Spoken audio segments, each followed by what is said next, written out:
আবারও নতুন কর্মসূচি দিয়েছে বৈষম্য বিরোধী ছাত্র আন্দোলন। শুক্রবার ২রা আগস্ট গণমিছিল করবে তারা। এক প্রেস বিজ্ঞপ্তিতে একথা জানানো হয়।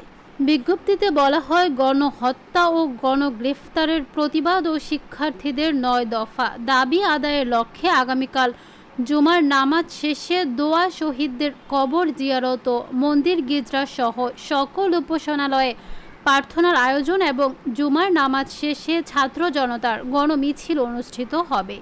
এই কর্মসূচিতে দেশের সকল নাগরিকদের অংশগ্রহণের আহ্বান জানানো হয়।